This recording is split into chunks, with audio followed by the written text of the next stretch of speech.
What if you were cursed by the gods? I mean, wouldn't that be just awful? Life is awful, but sometimes adding a missing piece or perspective can change something awful into something full of awe. I'm Seth Adam Smith, and this is Awful Inspiration.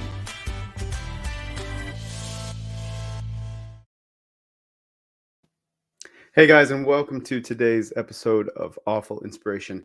I wanted to share with you a legend that I heard about in this book called The Road Less Traveled. This is one of my favorite books. I listen to it on audio a lot when I'm hiking. Seems to fit the theme of hiking, The Road Less Traveled.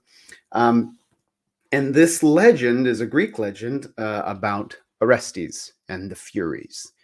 Right, and I had never heard about this legend until reading this book, but it's pretty profound. The lesson that it has about personal responsibility and the gifts that flow to you when you accept personal responsibility is truly quite profound.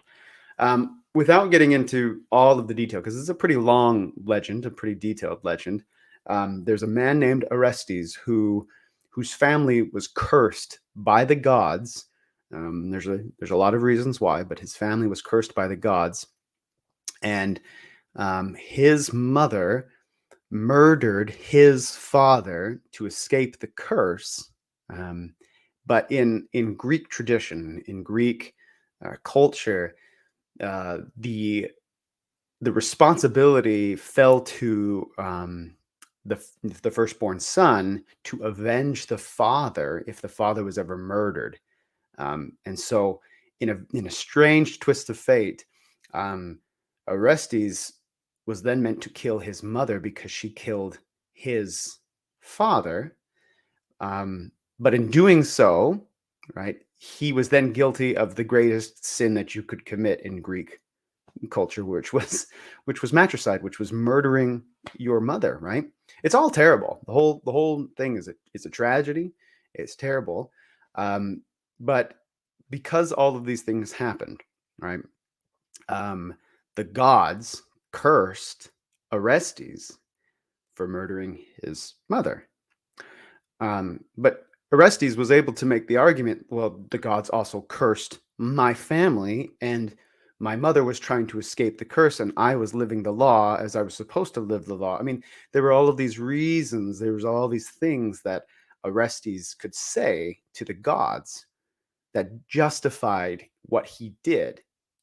At any rate, the gods cursed Orestes, and the curse was that he was followed around. He was pursued throughout his life. There's some famous paintings of him being pursued by these three, almost like harpies. They were called, if I can find the word, the Furies. He was visited by the three Furies on a daily basis, and they followed him around and cursed him and spat upon him and told him demeaning things about him and what he had done. That was his curse from the gods, to be visited by the Furies constantly. Now, the remarkable thing about this story is the redemption of Orestes. At a certain point, Apollo looks upon Orestes and thinks, did we do wrong? Like, is he really truly guilty of this because of all of those reasons? He was doing what he was supposed to do within the laws of his own culture. Did we, the gods, do something wrong? And I'm just going to read, it's about 2 paragraphs. I'm just going to read 2 paragraphs of this to you. Pursued wherever he went by the Furies, Orestes wandered about the land seeking to atone for his crime.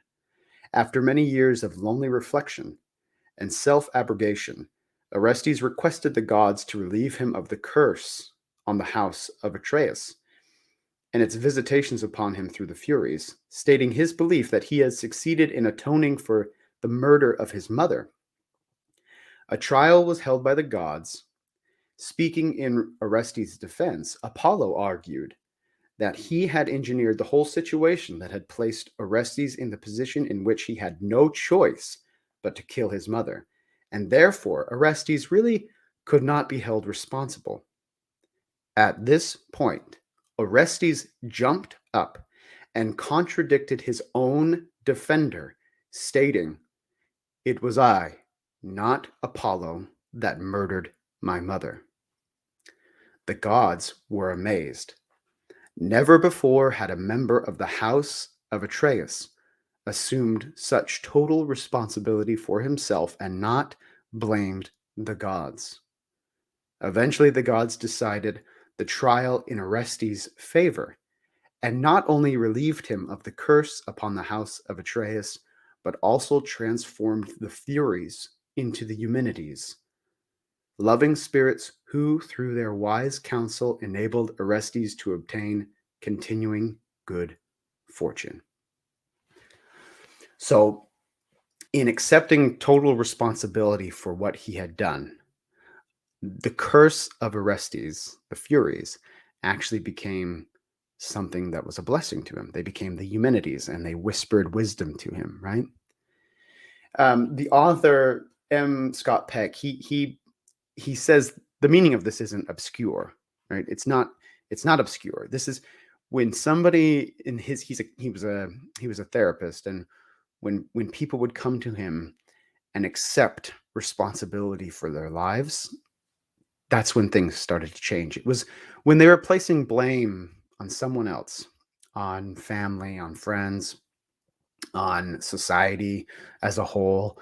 When they placed blame on something or someone else, that was when the real problems started to occur, because they were putting their ability to change the situation in somebody else's hands, right?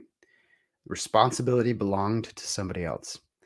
But the moment they accepted responsibility for what was happening in their life, when the moment they started to see, hey, maybe I have some power over this situation, that was when things started to change. And it's the same case for Orestes. He was cursed by the gods. It's true, he was. But when he accepted responsibility for his own part, whatever that may have been, as he accepted that responsibility, everything started to change. And what was once a curse became a blessing that whispered wisdom to him. And I've seen people do this in their own lives. I mean, there's people I've met who have made horrible mistakes in their lives. But it's when they accept responsibility for that their life starts to change. I have also seen people who have been dealt a really difficult hand, where life just seemed to be out to get them. And they accepted that. They didn't have to claim that this was, their fault, that they did this of their own accord. But they accepted it for what it was, and they said, what can I do in light of what has happened to me? Because for whatever reason, placing blame in somebody else's, court, giving them the responsibility, didn't free them of the situation that they were in. But as soon as they said, what is it that I can do in this situation? That's when everything changed. That's when the Furies became the Eumenides and whispered wisdom into their life. So as you look at whatever is awful in your own life, if you can see it as something that can whisper wisdom to you, then I think you truly do change something that is awful into something that is full of awe. And that is a wonderful thing.